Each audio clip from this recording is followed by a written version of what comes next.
स्वाध्याय 2.5 पहिला प्रश्न आहे, पहिल्या 6 विषम संख्यांची सरासरी किती?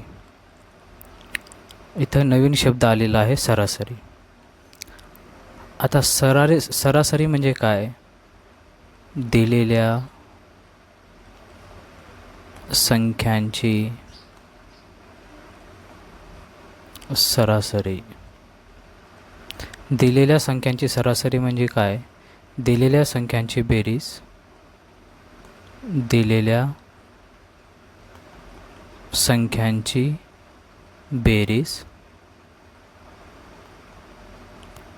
भागिले एकूण संख्या. एकूण संख्या.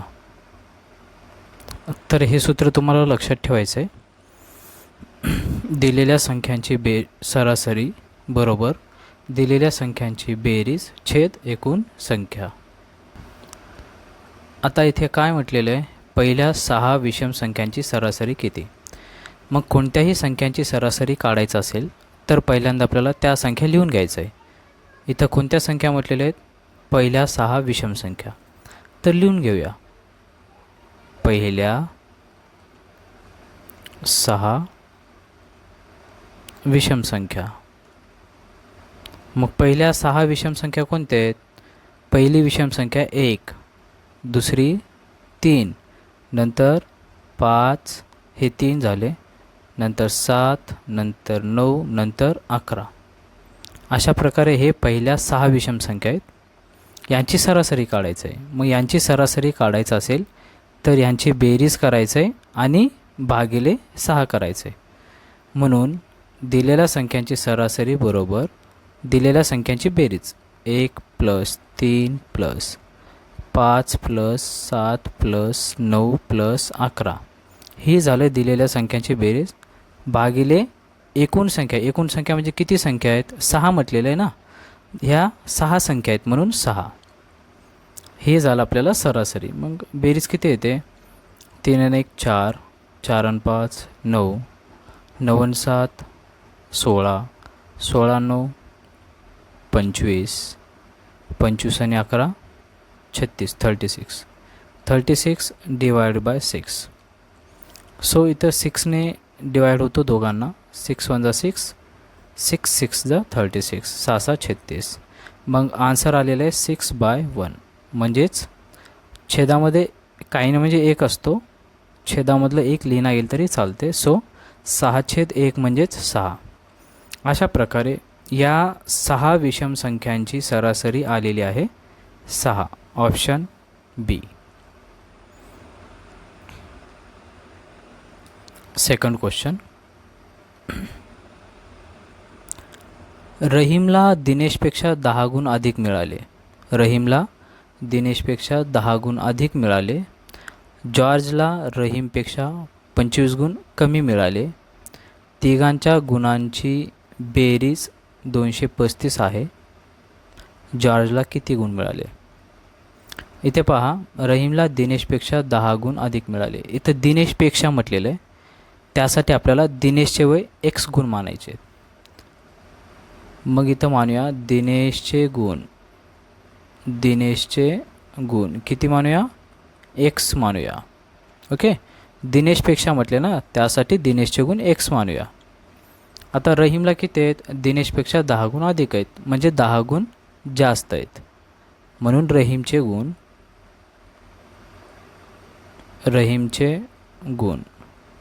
दिनेशपेक्षा, मग दिनेशचे गुण किती आहेत? x आहेत. याच्यापेक्षा किती गुण आहेत? 10 गुण अधिक आहेत. 10 गुण अधिक म्हणजेच आपल्याला +10 करायचं आहे. अधिक आहेत ना, जास्त आहेत. रहीमला जास्त गुण आहेत दिनेशपेक्षा, त्यासाठी रहीमला 10 गुण जास्त, x + 10. नंतरचं वाक्य आहे, जॉर्जला रहीमपेक्षा 25 गुण कमी मिळाले. आता जॉर्जचे गुण.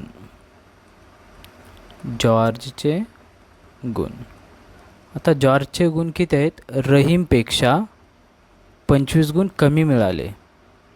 आता रहीमला किती गुण आहेत? रहीमचे गुण आहेत x + 10. x + 10 आहेत. आता रहीमपेक्षा 25 गुण कमी, 25 गुण कमी म्हणजे हे रहीमचे गुण आहेत. मग याच्यापेक्षा कमी म्हणजे आणखी -25 करायचं.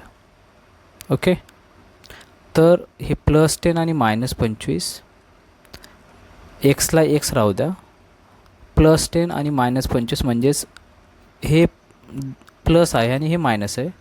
मग कोणतीही संख्या एक संख्या विषम असेल, ऋण असेल, मायनस असेल तर वजाबाकी करायचं आहे. 25मधून 10 गेल्यावर, 25मधून 10 गेल्यावर 15 राहतात आणि मोठ्याचं चिन्ह विसरायचं नाही. इथं 10 मोठं आहे का 25 मोठं आहे? 25 मोठं आहे आणि त्याचं चिन्ह मायनस आहे. इथं कोणाचं चिन्ह देता? 10चं देता का 25चं देता? 25चं द्यायचं आहे कारण तो मोठा आहे, हा मायनस आहे. मग मायनस चिन्ह, 25मधून 10 गेल्यावर 15. हे झालं जॉर्जचे गुण. ओके, मग अशा प्रकारे दिनेशचे गुण आपण एक्स मानलेले आहेत. रहीमला x+10, दिनेशपेक्षा 10 गुण जास्त, आणि जॉर्जला रहीमपेक्षा 25 गुण कमी म्हणजेच x-15. आणि नंतर म्हटलेले तिघांच्या गुणांची बेरीज किती? 235 आहे. ह्या तिघांच्या हे गुण प्लस हे गुण आणि प्लस हे गुण यांची बेरीज किती? 235 आहे. लिहून घेऊया मग. x+10 plus x plus x-15 किती यांची बेरीज? या तिघांची बेरीज 235 आहे. मग आपण काढून घेऊया, सोडूया. हे 1x इथं काय नाही म्हणजे 1 असते. 1x plus 1x plus 1x सर्व प्लसमध्ये म्हणून किती येतात? 3x येतात. आता हे +10 आणि -15, +10 -15 बरोबर 235. हे 3xला 3x राहू द्या. मी आत्ता सांगितले तुम्हाला +10 आणि -15, हा 15 मायनस आहे. मग एक संख्या जर मायनस असेल तर सिम्पली यांची वजाबाकी करायचे. 15मधून 10 गेल्यावर 5 आणि मोठ्याचं चिन्ह द्यायला विसरायचं नाही. 15 मोठा आहे ना, तो मायनस आहे म्हणून -5 बरोबर 235ला 235. आता या समीकरणामध्ये आपल्याला एक्सची किंमत काढायचं आहे.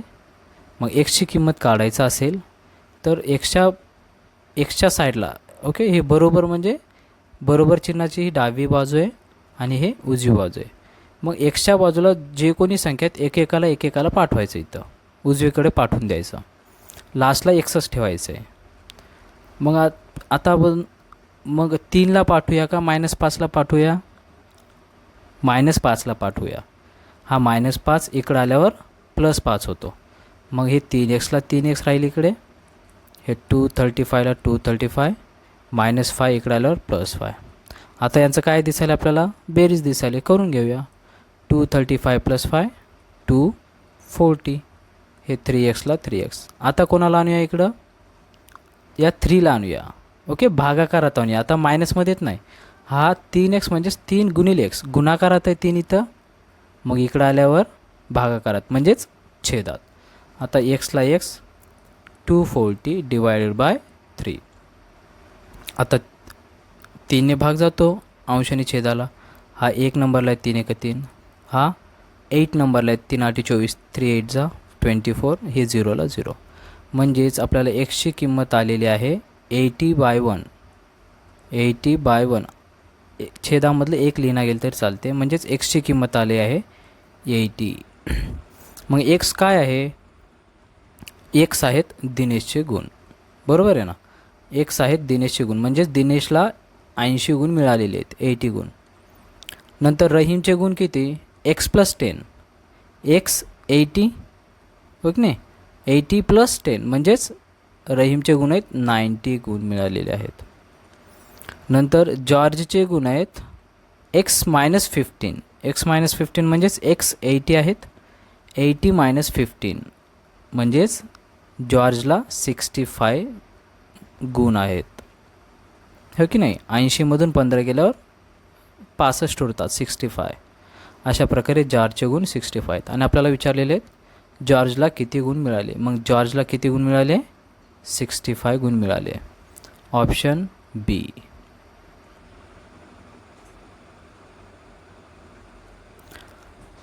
थर्ड क्वेश्चन आहे, एका वर्गातील पहिल्या 5 मुलांचे सरासरी वय 11.5 वर्ष आहे. 5 मुलांचे सरासरी वय किती आहे? 11.5 वर्ष. मग लक्षात घ्या, कधीही जर त्यांनी सरासरी दिलं, आपल्या इथं दिले सरासरी किती मुलांचं? 5 मुलांचं. 11.5 आहे. मग आपण डायरेक्टली काय काढू शकतो? जेव्हा त्यांनी सरासरी देतात ना, तेव्हा आपण त्यांची बेरीज काढू शकतो. परत ऐका, त्यांनी 5 मुलांचे सरासरी दिले, वयांची सरासरी 11.5. मग आपण काय काढू शकतो? त्या 5 मुलांच्या वयांची बेरीज काढू शकतो. 11.5 गुणिले 5 करायचं. कळालं? त्यांनी जर सरासरी दिलं तर आपण बेरीज काढू शकतो. म्हणून 5 मुलांच्या वयांची बेरीज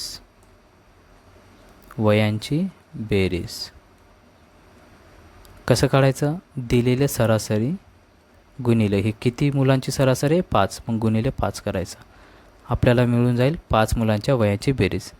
मग हे गुणाकार येईल. 5 5 25, हात झाला 2, 5 1 5, 5 2 7, 5 1 5, 57.5. म्हणून त्या 5 मुलांच्या वयांची बेरीज 57.5 आहे, वर्ष आहे. नंतर म्हटलेलं त्यापैकी पहिल्या चौघांच्या वयांची बेरीज किती आहे? 46.5 आहे. त्यांनी दिलेत मग पहिल्या चौघांच्या वयांची बेरीज. पहिल्या चौघांच्या वयांची बेरीज. पहिल्या चौघांच्या वयांची बेरीज किती आहे? 46.5 आहे. तर 5व्या मुलाचे वय किती? बघा, 5व्या मुलाचे वय काढायचे आहेत. आपल्याला 5 मुलांच्या वयांची बेरीज माहीत आहे आणि 4 मुलांच्या वयांची बेरीज पण माहीत आहे. मग 5व्या मुलाचं काढता येईल. म्हणून 5व्या मुलाचे वय बरोबर 5 मुलांच्या वयांच्या बेरजेमधून या 57.5 मधून काय वजा करायचं आहे? चौघांच्या वयांची बेरीज. ओके. पहिल्या 5 मुलांच्या वयांच्या बेरजेमधून जर आपण पहिल्या चौघांच्या वयांची बेरीज जर वजा केल्या तर आपल्याला 5व्या मुलाचे वय मिळेल. मग यांची वजाबाकी केल्यावर किती येईल? 57.5 मधून 46.5 मायनस करायचं आहे. हे 5 मधून 5 गेलं 0, पॉईंटला पॉईंट, 7 मधून 6 गेल्यावर 1, 5 मधून 4 गेल्यावर 1, 11.0 वर्ष. ओके, 11.0 वर्ष. अशा प्रकारे त्या 5व्या मुलाचं वय आहे 11.0, ऑप्शन ए. तर लक्षात ठेवा, तुम्हाला या सरासरी गणितामध्ये जर सरासरी दिल्या तर तुम्ही त्यांची बेरीज काढू शकता. लक्षात ठेवा, त्या दिलेल्या सरासरीला दिलेल्या एकूण संख्यांचं गुणाकार करायचं आहे.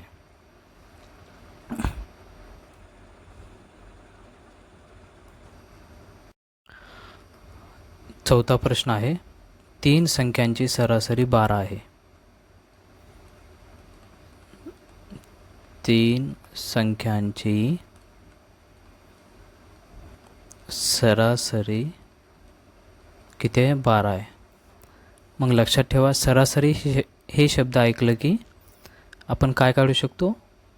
बेरीज. ओके, फक्त आपल्याला या सरासरी शब्दाऐवजी बेरीज हे शब्द वापरायचा आहे. म्हणून आपण 3 संख्यांची बेरीज काढू शकतो. म्हणून 3 संख्यांची बेरीज किती? या दिलेल्या सरासरीला 12ला किती संख्यांची सरासरी आहे? 3, म्हणून गुणिले 3 करायचं आहे. म्हणून 12 त्रिक 36. अशा प्रकारे 3 संख्यांची बेरीज आहे 36. नंतर म्हणतात त्यातील दोन संख्या जर 13 आणि 15 या आहेत. त्या दोन संख्या कोणत्या आहेत? त्यातील दोन संख्या कोणत्या आहेत? 13 आणि 15 आहेत. तर तिसरी संख्या कोणती? तर तिसरी संख्या, सपोज तिसरी संख्या मी जर म्हटलं x, ओके, तिसरी संख्या x आहे, दोन संख्या 13 आणि 15 आहेत आणि या तिघांची बेरीज माहिती आपल्याला 36. म्हणून आपण मानू शकतो की पहिल्या दोन संख्या 13 प्लस 15 आणि तिसरी संख्या आहे x आणि या तिघांची बेरीज आहे 36. अशा प्रकारे आपण x ची किंमत काढू शकतो, म्हणजेच तिसरी संख्या काढू शकतो. यांची बेरीज करा, 5 आणि 3 8 आणि हे 1 आणि 1 2 प्लस x बरोबर 36. आता हे जे 28 आहे ते प्लस आहे, मग इकडं आल्यावर ते मायनस होईल. हे 36 मायनस 28, ओके, प्लस 28 उजवीकडे आल्यावर मायनस 28, इथे x राहतो. आता 36मधून 28 काढायचे, 36मधून 28 काढल्यावर 8 राहते, ओके. म्हणजेच x म्हणजेच काय? मग xची किंमत 8 मिळालेली आहे. x म्हणजेच काय? तिसरी संख्या. अशा प्रकारे तिसरी संख्या आहे 8. तिसरी संख्या 8 आहे. म्हणजेच त्या तीन संख्या आहेत 13, 15 आणि 8 यांची बेरीज 36 येते आणि या तिघांची सरासरी 12 येते, ओके. ऑप्शन बी.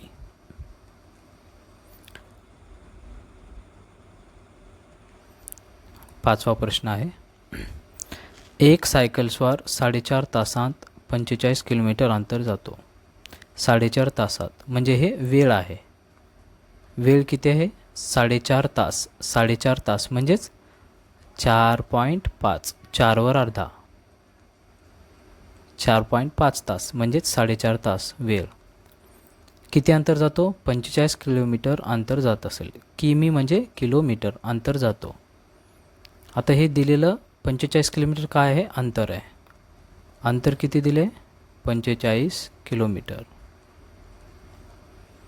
तर त्याचा सरासरी वेग काढा. काय काढायचं आहे मग? सरासरी वेग काढायचं आहे. सरासरी वेग, सरासरी वेग किती काढायचं आहे? मग लक्षात ठेवा, सरासरी वेगचं सूत्र आहे सरासरी वेग बरोबर अंतर भागिले वेळ. हे सूत्र तुम्हाला पाठ करायचं आहे, ओके. वहीच्या पहिल्या पानावर लिहून हे पाठ करायचं आहे. सरासरी वेग बरोबर अंतर भागिले वेळ. मग इथं अंतर दिलेलं आहे आपल्याला. अंतर किती दिलेत? 45 दिलेत, 45 किलोमीटर. आणि वेळ किती दिलं आहे? 4.5. म्हणून या 45ला या 4.5ने भागाकार करायचं आहे. आता इथे पॉईंट आहे, दशांश आहे. किती अंकाने आहे? 1 अंकाने आहे. म्हणून या 1 अंकानंतरचं जर तुम्हाला पॉईंट काढायचं असेल तर आपल्याला अंशामध्ये 1 शून्य द्यावं लागेल. छेदामधलं 1 अंकानंतरचं पॉईंट हे 1 अंकानंतर आहे, 5 नंतर आहे ना. त्यासाठी हे 1 अंकानंतरचा पॉईंट काढायचं असेल तर आपल्याला 1 शून्य द्यावं लागेल वर. म्हणून 450 होतो आणि खाली 45. जर हेच दशांश इथं राहिला असता, म्हणजे 2 अंकानंतर जर राहिला असता तर आपण वर 2 शून्य दिल्या असत्या. अशा प्रकारे जेवढ्या अंकांनी दशांश असते ते काढण्यासाठी, दशांश शून्य काढण्यासाठी आपल्याला तेवढे शून्य द्यावं लागतील. म्हणून काय राहिलं मग? 450 डिवाइड बाय 45. 45ने जातो, 45 × 45, 45 × 45 हे 0ला 0 म्हणजेच 10/1, 10/1 म्हणजेच 10. म्हणून सरासरी वेग किती आहे? 10 किलोमीटर प्रति तास. म्हणजेच एका तासात 10 किलोमीटर ही सरासरी वेग आहे. इथे पहा, दर ताशी 10 किलोमीटर म्हणजेच एका तासाला 10 किलोमीटर हे सरासरी वेग. 5व्याचं सी ऑप्शन. 6वा प्रश्न आहे.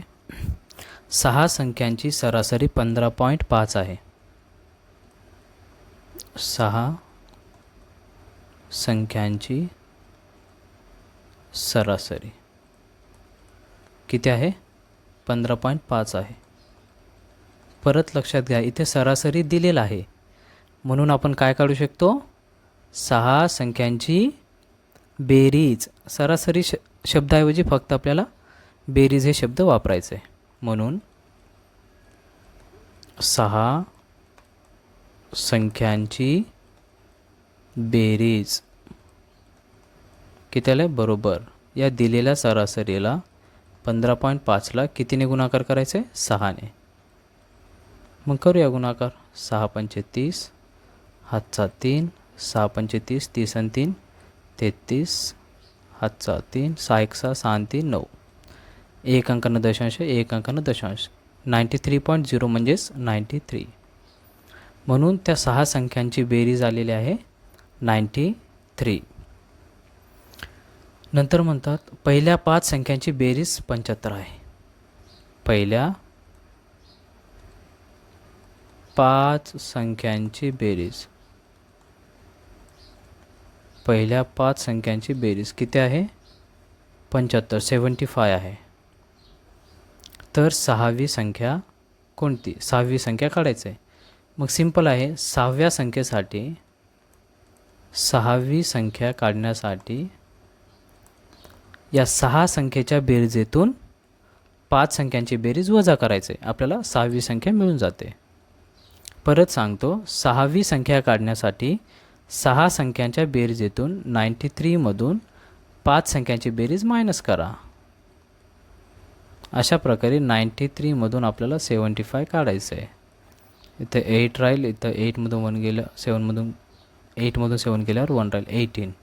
अशा प्रकारे 6वी संख्या आहे 18. ऑप्शन बी.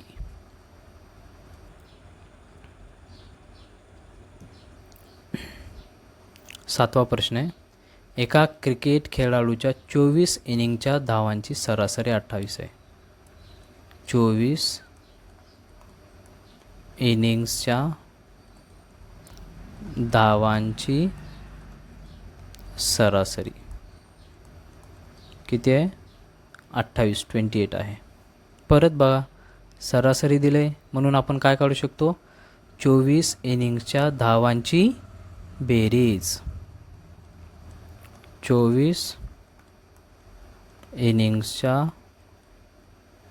धावांची बेरीज किती येईल?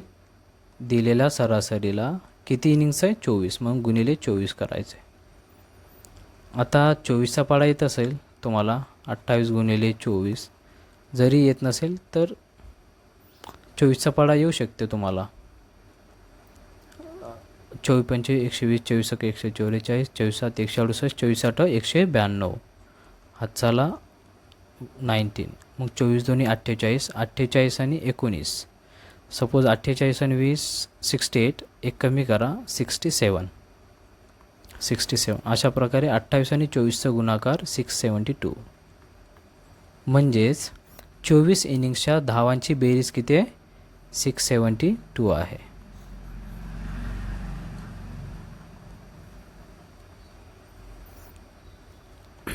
त्याने 25व्या इनिंगमध्ये किती धावा केल्यास त्याची सरासरी 29 होईल? परत सरासरी दिले किती? 25 इनिंगच्या धावांची सरासरी. ओके, 25 इनिंगमध्ये किती धावा केल्यास त्यांची सरासरी 29 होईल म्हणतात. म्हणून त्यांनी दिले 25 इनिंग्सच्या धावांची सरासरी. ओके, 25 इनिंग्सच्या धावांची सरासरी किती दिले? 29. म्हणून आपण काय काढू शकतो? 25 इनिंग्सच्या धावांची बेरीज. 25 इनिंग्सच्या धावांची बेरीज 29 इंटू 25. ओके, कारण सरासरी 29 आहे. किती इनिंगचे आहेत? 25 इनिंग्सचं, त्यासाठी गुणिले 25. मग किती येईल? 25 इनिंग्सच्या धावांची बेरीज 29 इंटू 25. 25 9 225, म्हणजे आजच्याला 22. 25 दोन्ही 50, 50 आणि 22 72, 725. अशा प्रकारे 25 इनिंग्सच्या धावांची बेरीज आहे 725 आणि 24 इनिंग्सच्या धावांची बेरीज आहे 672. म्हणून 25व्या इनिंगमधील धावा, 25व्या इनिंगमधील धावा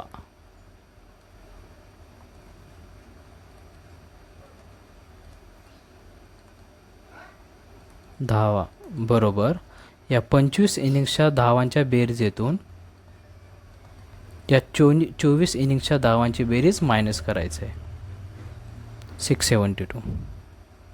ओके, 25 इनिंग्सच्या धावांच्या बेरीजेतून आपण जर 24 इनिंग्सच्या धावांची बेरीज वजा केलं तर आपल्याला 25व्या इनिंगमधील धावा मिळू शकतात. सिम्पली वजा करायचे. 5 मधून 2 गेल्यावर 3, इथं 2 मधून 7 जात नाही म्हणून 12 मधून 7 गेल्यावर 5, आणि इथं हे 6 मधून 6 गेल्यावर 0. अशा प्रकारे 25व्या इनिंगमधील धावा आहेत 53. Option D. Okay, option D. 8वा प्रश्न आहे.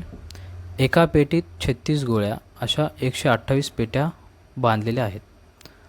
आता अशा प्रकारे एक पेटी आहे. मग ह्या पेटीत किती गोळ्या आहेत? 36 गोळ्या आहेत. अशा किती पेट्या आहेत? 128 पेट्या आहेत. म्हणून एकूण गोळ्या किती होतात? एकूण गोळ्या बरोबर एका पेटीतल्या गोळ्या 36 गुणिले एकूण पेट्या. किती पेट्या आहेत? 128.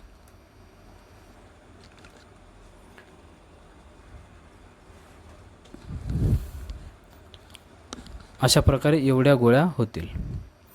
तर त्यांनी म्हणतात जर एका पेटीत 4 गोळ्या कमी भरल्या.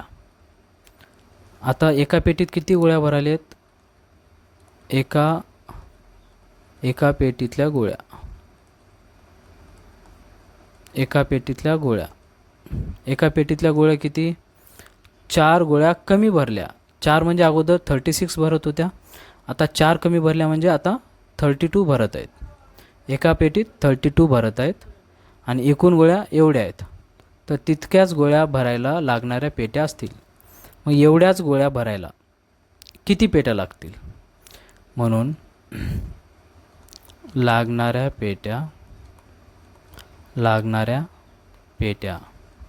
लागणाऱ्या पेट्यांची संख्या बरोबर एकूण गोळ्या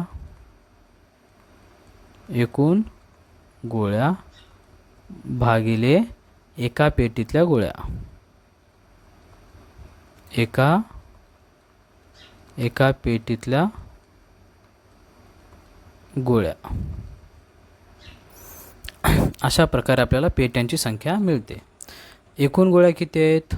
एवढ्या आहेत 36 इंटू 128. हे एकूण गोळ्या आहेत. आणि एका पेटीत किती गोळ्या भरायला होतं आपण आता? 32. यांचं जे उत्तर येते ते आपल्याला पेट्यांची संख्या मिळेल. आता कितीने कटोकटी जाईल? 4ने जाईल. 4 8 जा 32, 4 8 32, 4 9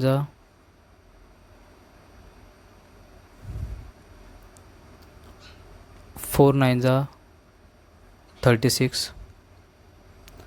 आता 8ने जाईल का इथं? हो, 8ने जाईल. 8 1 जा 8, इथं 8 1 जा 8, 4 उरले, 48 झाले. 8 6 जा 48. अशा प्रकारे 9 इंटू 16, खाली 1 आहे, 9 इंटू 16, 16 9 जा 144, 16 144. अशा प्रकारे आपल्याला लागणाऱ्या पेट्यांची संख्या, म्हणून एकूण पेट्या किती लागतील? 144 144 पेट्या लागतील जर आपण एका पेटीत 32 गोळ्या भरत आहोत. ऑप्शन बी 144 पेट्या लागतील. अशा प्रकारे आपलं स्वाध्याय 2 पॉईंट संपलेला आहे.